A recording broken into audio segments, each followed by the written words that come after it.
Salt के बारे में पढ़ेंगे। एसिड कौन से सब्सटेंस होते हैं? सबसे पहले हमारे पास आ जाता है, अगर हम एसिड और बेसिस की बात कर रहे हैं तो सबसे पहले हमारे पास आ जाता है एसिड। तो एसिड क्या होते हैं? एसिड एक ऐसे सब्सटेंस होते हैं वो hydrogen ions plus hydronium H3O plus ions भी रिलीज करते हैं डिसॉल्व होने पर वाटर में। उसके बाद हमारे पास एसिड भी दो तरह के आते हैं, organic acid and mineral acid. Mainly जो एसिड प्रेजेंट होते हैं प्लांट्स में या फिर हम अपने आसपास से मिलते हैं हमें जो एसिड, वो हमारे ज़्यादातर मेनली ऑर्गेनिक एसिड्स में आते हैं। मिनरल एसिड में हमारे कौन से एसिड्स आते हैं? मिनरल एसिड में हमारे वो एसिड्स आते हैं जो मेनली मैन मेड होते हैं, हार्मफुल होते हैं एंड स्ट्रॉन्ग एसिड्स भी मिनरल एसिड्स ही होते हैं। तो मिनरल एसिड्स के फॉर्मूले कुछ एग्जांपल्स हैं, HCl, sulphuric acid, carbonic acid, जो एक मिनरल एसिड है पर वो एक स्ट्रॉन्ग एसिड नहीं है, तो ये बात याद रखें। उसके बाद कुछ एसिड्स जिसके अंदर, जैसे वीक एसिड में होता है, विनीगर के अंदर होता है acidic acid, lemon and juice, oranges citric acid, curd lactic acid, tamarind tartaric acid, tomato. ये आप जरूर लर्न कर लें, कई बार जो है पेपरों में पूछे जाते हैं 1 मार्क्स में। उसके बाद एक इम्पॉर्टेंट पॉइंट है, मेथोनिक एसिड जो है एंस्टिंग और नेटल लीफ में मिलता है। उसके बाद हमारे पास आ जाता है स्ट्रॉन्ग एसिड। स्ट्रॉन्ग एसिड में हमारे मेनली हैं HCl, H2SO4 और HNO3। HCl हाइड्रोक्लोरिक एसिड जो हमने लाइफ प्रोसेस में भी पढ़ा है आपने, जो जिसकी pH 1.2 होती है समथिंग। तो sulphuric acid, H2SO4 and nitric acid, these are mainly called strong acid. उसके बाद हमारा आ जाता है concentrated and dilute acid. Concentrated acid वो होते हैं जिसके अंदर मिनिमम अमाउंट ऑफ वाटर होता है, और डिल्यूट जिनके अंदर मैक्सिमम अमाउंट ऑफ वाटर, या फिर हम ये कह सकते हैं वाटर उसके अंदर होता है। दूसरी बात, कई बार पेपर में 1 मार्क क्वेश्चंस में पूछा जाता है कि राइट वे क्या है, एसिड के अंदर वाटर डालना या वाटर के अंदर एसिड। तो राइट वे ये है, अगर आप पानी के अंदर एसिड डालते हैं और उसको साथ के साथ स्टिर करते हैं तो वो एक राइट वे है। उसके बाद हम आ जाते हैं properties. There are 2 types of properties, physical and chemical properties. Now firstly we are learned about physical properties of acid. Physical properties of acids include acids have sour taste. Acid क्या होते हैं? खट्टे, जैसे खट्टा एसिड होता है, जैसे कि हमने नींबू, सिट्रिक एसिड होता है उसके अंदर, अगर आपने उसको टेस्ट करा है, हम नींबू को टेस्ट करते हैं लेमन को, तो उसका हमें खट्टापन आता है, तो वो क्या है? एक एसिड। तो वो एक उसकी प्रॉपर्टी है हमारे खट्टे होने की, एसिड। उसके बाद हमारे पास आ जाता है एसिड जो है वो ब्लू लिटमस टू रेड हो जाता है। लिटमस क्या है? लिटमस एक ऐसा इंडिकेटर है जो हमें बताता है कि वो एसिड है कि बेस। ब्लू लिटमस पेपर जो है वो रेड के अंदर चेंज हो जाता है। उसके बाद है एसिड जो है वो कंडक्ट करता है इलेक्ट्रिसिटी, क्योंकि अगर जब हमारा एसिड हम पानी के अंदर डिसॉल्व करते हैं तो वो H+ आयंस रिलीज करता है, जिसकी वजह से जो एसिड है हमारी इलेक्ट्रिसिटी कंडक्ट करता है। नेक्स्ट पॉइंट हमारा आ जाता है कि acid react with metals to form hydrogen gas. जो मेटल्स है वो रिएक्ट करते हैं एसिड के साथ, form salt plus hydrogen gas evolve होती है। हाइड्रोजन गैस का जो आपका आप पता कैसे लगा सकते हैं हाइड्रोजन के, वहाँ पे पॉप अप साउंड उसकी सुनाई देती है। मेटल में आ जाता है आपका जिंक, जैसे हमने एग्जांपल लिया हुआ है Zn plus H2SO4। Sulphuric acid हमने पढ़ा, वो एक स्ट्रॉन्ग एसिड है। जब हम उसको रिएक्ट करते हैं तो ZnSO4 zinc sulphate plus hydrogen gas evolve होती है। नेक्स्ट हमारा 5th प्रॉपर्टी आ जाती है, जो एसिड है वो रिएक्ट करता है मेटल कार्बोनेट के साथ, फॉर्म करता है कार्बन डाइऑक्साइड या फिर हाइड्रोजन कार्बोनेट के साथ भी। अगर एसिड अगर हमारे रिएक्ट करता है तो वो salt plus carbon dioxide plus water evolve करता है। हम एग्जांपल लेते हैं सोडियम कार्बोनेट NO2CO3, जिसके अंदर जब हम हाइड्रोक्लोरिक एसिड डालते हैं तो sodium chloride plus CO2 plus water हमारा रिलीज होता है। नाउ हमारा नेक्स्ट पॉइंट है, फिर नेक्स्ट पॉइंट हमारा आ जाता है जो मेटल हाइड्रोजन कार्बोनेट हैं वो एसिड के साथ रिएक्ट करते हैं। मैंने बता दिया था आपको कि वो सॉल्ट के साथ CO2 प्लस वाटर रिलीज करते हैं। नेक्स्ट पॉइंट हमारा आ जाता है एसिड रिएक्ट करते हैं base to form salt and water. Acid और base, this reaction is known as neutralization reaction, क्योंकि जो एसिड और बेस हैं वो न्यूट्रल फॉर्म कर देते हैं, एक न्यूट्रल सॉल्ट और वाटर रिलीज होता है। इसका mainly simple and common example है sodium hydroxide plus hydrochloric acid को जब हम रिएक्ट करते हैं तो सोडियम क्लोराइड, नॉर्मल सॉल्ट जो हम यूज़ करते हैं खाने में भी, वो फॉर्म्ड होता है। नेक्स्ट हमारी इसकी 7th प्रॉपर्टी है किसकी, एसिड्स की। तो एसिड्स क्या है, वो रिएक्ट करते हैं मेटल ऑक्साइड के साथ, फॉर्म करते हैं salt and water. Metal oxide plus acid plus form करते हैं सॉल्ट प्लस वाटर। अब मेटल ऑक्साइड के साथ अगर हम एसिड को रिएक्ट करें, किसको रिएक्ट करें, एसिड को, तो वो क्या फॉर्म कर रहा है हमारा, सॉल्ट प्लस वाटर। इसका एग्जांपल है कॉपर ऑक्साइड CuO को जब आप रिएक्ट कर रहे हो HCl तो CuCl2 copper chloride plus water release होता है। फिर हमारी लास्ट प्रॉपर्टी आ जाती है एसिड की कि वो ज़्यादा कोरोसिव हो जाते हैं। अगर आपका एसिड जो स्ट्रॉन्ग एसिड अगर आपके हाथ पे गिर जाए तो वो आपका हाथ पूरा बर्न कर सकता है। उसके बाद हमारा क्वेश्चन आता है कि सभी एसिड्स में कॉमन क्या है। सभी एसिड जब रिलीज होते हैं वाटर के अंदर वो H+ आयंस रिलीज करते हैं या फिर हाइड्रोनियम आयन। जो हाइड्रोनियम आयन है वो भी H+ आयन, जैसे मैंने लिखा हुआ है हाइड्रोजन प्लस H2 वो फॉर्म होकर हाइड्रोनियम आयन ही फॉर्म कर देता है। जैसे कि हमने एग्जांपल लिया हुआ है HCl को जब आप वाटर में रिजॉल्व करोगे तो H+ ions NCl negative release होएगा। उसके बाद हमारे पास एसिड आ जाते हैं। हमने स्टार्टिंग में पढ़ा था strong acid and weak acid. So these are acids mainly होते क्या हैं, जो एसिड्स बिल्कुल कम्प्लीटली आयोनाइज हो जाते हैं वाटर के अंदर और बहुत ज़्यादा अमाउंट में H+ आयंस रिलीज करते हैं, उन्हें स्ट्रॉन्ग एसिड कहते हैं। नेक्स्ट जैसे कि HCl एक स्ट्रॉन्ग एसिड है जिसको अगर हम वाटर में डालते हैं तो बहुत ज़्यादा अमाउंट में H+ आयंस रिलीज होते हैं। Strong refers to degree of ionizations. So now these are weak acid. Weak acids mainly the acids which are partially ionized in water and proper small amount of hydrogen ions is released. Now next is इसका example है CH3COOH, CH3COO acetic acid जो है ये हमारा वो release होता है जिसके अंदर हमारे H+ आयंस रिलीज होते हैं। उसके बाद हमारा जाता है यूजेस ऑफ एसिड। ये जो मेनली जो हमने इतने सारे एसिड्स पढ़े, ओ माय गॉड, अब इनके यूजेस क्या हैं वो हम पढ़ लेते हैं। उसके बाद हमारा फर्स्ट आता है सल्फ्यूरिक एसिड। सल्फ्यूरिक एसिड जो सल्फ्यूरिक एसिड है वो यूज़ होता है मैन्युफैक्चर फर्टिलाइजर्स मेन टाइप। आपको इतने सारे लर्न करने की जरूरत, मेनली 3 याद कर लो या 2 याद कर लो, इट्स सफिशियंट।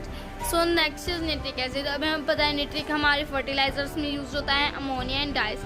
नाउ HCl एक स्ट्रॉन्ग एसिड है तो एक ऑक्साइड के रिमूविंग ऑक्साइड फिल्म यूज होता है फ्रॉम स्टील ऑब्जेक्ट। जो एसिड्स है ये एक इम्पॉर्टेंट पॉइंट है, वो do not show acidic behaviour in the absence of water because क्योंकि जो एसिड है जब वो रिलीज करता है वाटर में, जब भी वो H+ आयंस रिलीज करता है तो इसलिए अगर एब्सेंस ऑफ वाटर हो गई तो वो H+ आयंस रिलीज ही नहीं करेगा तो हमारा एसिड शो ही नहीं करेगा उसका बिहेवियर जो है। सो नाउ हमारा नेक्स्ट टॉपिक आता है बेसिस। हम साथ के साथ रिवाइज भी करते चलेंगे कि हमने क्या पढ़ा क्योंकि हमने इतना सा पढ़ा और फिर वो भूल हो जाए, कोई फ़ायदा नहीं है। सो नाउ नेक्स्ट बेसिस, फिर हम हमारी रिवीजन करेंगे। सो बेसिस कैसे सब्सटेंस हैं वो अपोजिट होते हैं एसिड। हमने इसमें प्रॉपर्टी भी पढ़ी थी, अगर हमारा एसिड बेस के साथ रिएक्ट करता है तो वो न्यूट्रलाइज हो जाता है। बेस एक ऐसा सब्सटेंस है जो OH नेगेटिव आयंस रिलीज करता है सॉल्यूशन के अंदर। हमने पढ़ा था कि एसिड जो है वो H+ आयंस, हाइड्रोजन आयंस, और बेसिस जो है हमारे हाइड्रोक्साइड आयंस रिलीज करते हैं सॉल्यूशन के अंदर। जो भी बेसिस वाटर के अंदर घुल जाते हैं, सॉल्यूबल हो जाते हैं, उनको हम बोलते हैं एल्काली बेसिस। इसके एग्जाम्पल है हमारा sodium hydroxide, calcium hydroxide, ammonium hydroxide. जिस तरह हमने पढ़ा था कि 2 तरह के एसिड्स होते हैं, इसी तरह हम पढ़ेंगे कि 2 तरह के बेसिस होते हैं, स्ट्रॉन्ग बेस और वीक बेसिस। तो स्ट्रॉन्ग बेसिस कौन से होते हैं? ऐसा बेस जो कम्प्लीटली आयोनाइज हो जाता है वाटर के अंदर और बहुत ज़्यादा अमाउंट में हाइड्रोक्साइड आयंस रिलीज करता है, उसे हम स्ट्रॉन्ग बेस कहते हैं। अभी हमने पढ़ा था एसिड के अंदर जो एसिड H+ आयंस बहुत ज़्यादा रिलीज करते हैं वो स्ट्रॉन्ग एसिड, और जो बहुत सारे हाइड्रोक्साइड वो स्ट्रॉन्ग बेस। अब हमारा आ जाता है वीक बेसिस। वीक बेसिस कौन से होते हैं? आप base which is partially ionise. कैसे बेस? जो पार्शली आयोनाइज होते हैं वाटर के अंदर और कम हाइड्रोक्साइड अमाउंट रिलीज करते हैं, उन्हें हम वीक बेस। कुछ एसिड और बेस जैसे कुछ बेसिस के नाम हैं, वीक और स्ट्रॉन्ग के मैं बता देती हूँ। अमोनियम हाइड्रोक्साइड ये एक आपका वीक बेसिस है। Calcium hydroxide, magnesium hydroxide, sodium hydroxide and potassium hydroxide are strong bases. तो अब ऑल मेटल ऑक्साइड जितने भी होते हैं, फिर जितने भी मेटल ऑक्साइड और मेटल हाइड्रोक्साइड होते हैं वो सारे बेसिस होते हैं। सो अब हमारे पास हो जाता है कि हमने जैसे पढ़ा था कि सब एसिड्स में कॉमन क्या है, उसी तरह है कि हर बेस में कॉमन क्या है। जितने भी बेसिस हैं वो डिसॉल्व होने पर OH negative hydroxide ions release करते हैं। और अब हम इनकी प्रॉपर्टीज़ पे आ जाते हैं। जैसे हमने प्रॉपर्टीज़ ऑफ एसिड पढ़ी थी, अब हम प्रॉपर्टीज़ ऑफ बेस पढ़ेंगे। बेसिस क्या है, उनके पास बिटर टेस्ट होता है। Bases feel soapy to touch. जब भी हम इन्हें छूते हैं, जैसे हमारा साबुन जो हमने सॉप हम घर पे यूज़ करते हैं, वो एक बेस है। जब आप उसे छूते हो तो वो सॉपी होता है। जो बेसिस है वो रेड लिटमस टू ब्लू हो जाता है, और जो एसिड है हमने पढ़ा था वो blue litmus to red. Next हमारा ये आ जाता है, बेसिस जो है वो कंडक्ट करता है इलेक्ट्रिसिटी, क्योंकि ये भी OH नेगेटिव आयंस रिलीज करता है। बेसिस रिएक्ट करता है मेटल के साथ हाइड्रोजन गैस इवॉल्व करता है। जैसे हमने पढ़ा था, हमारे एसिड अगर मेटल के साथ रिएक्ट करते हैं तो H2 रिलीज करते हैं। ऐसे ही बेसिस भी मेटल के साथ रिएक्ट करने पर हाइड्रोजन आयंस रिलीज करते हैं। जितने भी मेटल्स हैं वो मेटल्स बेसिस के साथ रिएक्ट नहीं करते हैं। बेसिस रिएक्ट करते हैं, एसिड हमने पढ़ा था न्यूट्रलाइजेशन रिएक्शन, वही है ये। फिर उसके बाद है कि जो बेस है वो रिएक्ट करते हैं नॉन मेटल ऑक्साइड, क्योंकि नॉन मेटल ऑक्साइड एक एसिड ऑक्साइड कहलाते हैं। मतलब जितने भी नॉन मेटल ऑक्साइड आते हैं मेनली वो एसिड्स में यूज होते हैं। So mainly are called acids. So इसमें भी न्यूट्रलाइजेशन रिएक्शन हो जाता है, जैसे कि सॉल्ट प्लस वाटर रिलीज होता है। तो एग्जाम्पल है हमारा कैल्शियम हाइड्रोक्साइड को जब हम रिलीज करते हैं बेस के साथ, हम जब रिएक्ट करते हैं तो वो calcium carbonate plus water, calcium carbonate salt SeaCO3। अब हमारे बेसिस के यूज़ आ जाते हैं। जो यूज़ हैं, सोडियम हाइड्रोक्साइड हमारा किस में यूज़ होता है, manufacturing of shop, paper and fibre rayon, and mainly calcium hydroxide bleaching powder में, मैग्नीशियम हाइड्रोक्साइड एंटासिड इन एसिडिटी, कैल्शियम कार्बोनेट यूज़ होता है, washing soda for softening hard water, calcium carbonate को हम वॉशिंग सोडा जैसे use करते हैं तो वो परमानेंट हार्डनेस है जो वाटर की वो रिमूव कर देता है, तो सॉफ्ट बना देता है। फिर उसके बाद हमारे आ जाता है कैल्शियम हाइड्रोजन कार्बोनेट, जिसको हम बेकिंग सोडा के फॉर्म में यूज़ करते हैं हमारे डेली बेसिस में भी। Now it's next topic is pH scale. What is pH scale? Firstly now I can explain you. pH scale के बारे में पढ़ने से पहले एक मोस्ट इम्पोर्टेंट जो बात है वो ये है कि जितने भी एसिड हैं वो हाइड्रोजन आयंस के साथ साथ हाइड्रोक्साइड आयंस भी रिलीज करते हैं। मतलब कि H+ के साथ वो OH नेगेटिव भी करते हैं। तो उन्हें एसिड्स क्यों कहते हैं? क्योंकि जो OH नेगेटिव आयंस की जो अमाउंट है वो कम होती है, हाइड्रोजन आयंस की बहुत ज़्यादा होती है, इसलिए वो एसिड होते हैं। सिमिलरली बेसिस के अंदर भी OH नेगेटिव आयंस के साथ साथ हाइड्रोजन आयंस भी रिलीज करते हैं बेसिस वाटर के अंदर, पर OH नेगेटिव आयंस की अमाउंट ज़्यादा होती है, इसलिए वो बेसिस होते हैं। उसके बाद जो pH में मेनली P मतलब पोटेंस मतलब पावर स्ट्रेंथ, और H से हाइड्रोजन आयन। जो pH है मतलब pH एक ऐसा स्केल है जिससे हम जितना हमारा जो इंडिकेटर है या फिर हमारे जितने भी बेसिस हैं एसिड्स हैं तो हम उनकी स्ट्रेंथ नाप सकते हैं किससे? पीएच स्केल के बस। तो ये ऐसा हमारा पीएच स्केल होता है, इससे हम स्ट्रेंथ नाप सकते हैं। तो एसिड जो है वो मेनली स्ट्रॉन्ग एसिड उसके 3 तक होते हैं, मतलब 0, 1, 2, 3 जितने भी होते हैं यहाँ पे हमारे स्ट्रॉन्ग एसिड लाई करते हैं, और 4, 5, 6 में हमारे वीक एसिड। 7 हमारा न्यूट्रल जहाँ जो हमारा वाटर की पीएच होती है। उसके बाद हमारे 8, 9, 10 में वीक बेसिस और अल्कालीज, एंड स्ट्रॉन्ग बेसिस हमारे 12, 13, 14। एसिड्स में जो हमारे गैस्ट्रिक जूसेस होते हैं वो उसकी पीएच 1.2 HCl जो हमारे स्टमक में मिलता है, तो वो एक स्ट्रॉन्ग एसिड हो गया। सिट्रिक एसिड मेनली जो हमारा वाटर डिस्टिल्ड वाटर पीएच 7 होते हैं तो वो न्यूट्रल हो गया। उसके बाद हमारे आ जाते हैं इम्पोर्टेंस क्या है पीएच पर, कि हमारी पीएच की हमारी डेली लाइफ में पीएच क्या है इन आवर डाइजेस्टिव सिस्टम में होता है। मान लो जैसे कि हमने पढ़ा था लाइफ प्रोसेस चैप्टर में, जो हमारा जो स्टमक है उसके अंदर गैस्ट्रिक जूसेस रिलीज होते हैं जिसके अंदर हमारा HCl भी प्रेजेंट होता है। तब वो HCl हमें पता है, हमारे स्टमक को पता है कि इस वक्त हमें फूड मिलेगा। जब उसे फूड नहीं मिलता है तब वो HCl एसिड रिलीज़ करता है। HCl एसिड रिलीज़ करने के बाद तो वो एक एसिड है, उसे कोई न्यूट्रलाइजेशन नहीं मिलती है, जिससे हमारे पेट में एसिडिटी की प्रॉब्लम होती है।